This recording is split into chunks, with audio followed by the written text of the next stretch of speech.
The Joe Rogan Experience. But it had to be really odd to be working that much and be a young girl. The balance it trained me to have is something that I don't think you are going to get taught any other way besides jumping in the deep end of the pool and hoping you know how to swim. That's the only way. There was no way I could have prepared for the amount of balance I would have to learn to kind of teeter because, at one point, again, it went from, it was school, then it went from, how much weed can I actually smoke and still play a teenage superstar on the Disney Channel? and then What's the answer to that question? More than you would fucking think. I remember one time when, and I don't smoke anymore, and I'm sober. How long you been sober but for? I've been sober since pretty much the vocal surgery kind of did it for me, because I just learned so much about the effects, which again you're just not taught. It's not really the drinking, it's staying up all night. Once you have your drink, you end up smoking. And I've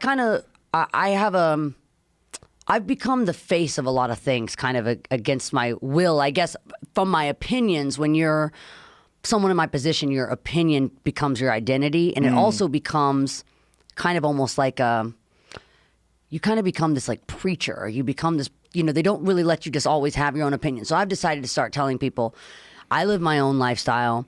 Alcohol was never my problem. There was other things that I end up, I like to go up.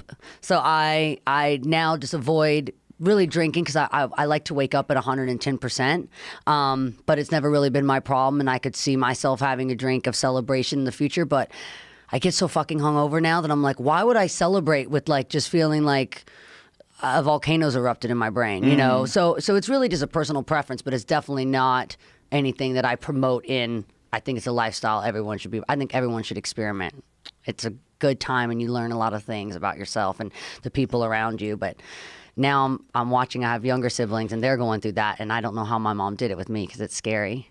Yeah, I think if we're going to acknowledge the fact that all these things exist, cocaine exists, pills exist, marijuana exists, we should teach people how to do it right. Yeah. You're leaving children. It's the same thing with sex, right? Yeah. We leave children to there's the information that they're going to get is from other kids. Yeah. And if you're learning about sex from another 14-year-old or you're learning about coke from a 14-year-old, that's not good. Yeah. Like we play this game with children where we try to pretend that they live in a movie. All right, well, listen to this. It's actually funny you bring this up because I had the idea this week, not that I really have time to do this in the near future, but I would like to at some point in my life. I want to do my own children's book series of realistic children's stories.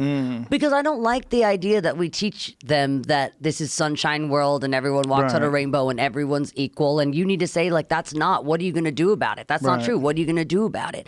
And I think there's a way to not terrify children of life, even though I go in and out of periods where I think life is really overwhelmingly terrifying. And that's coming from my position. And my position, I tell myself all the time, if you're not enjoying this life, honey, you got it coming in the next one. Because I better fucking love this life. It's the best one. I couldn't imagine being in a different body and having a different experience. It's an awesome life if you do it the right way. It's an awesome life. And I didn't hurt myself beyond repair in my experiences. I survived, and I don't even mean heart still beating survival. I mean, I have a lot of people that love me around. I didn't kick all the people that had my best interest at heart out. That's where you die, is you kick everyone that says, hey, are you okay? Out. No, of course I'm okay. You don't trust me, get the fuck out. Right. And so now that I have people that I've had in my life, I feel that I have people in my life that I've known for 15, 20 years, and not many people in my position get to say that. My parents are awesome. My dad's loopy as hell, but I love him so much.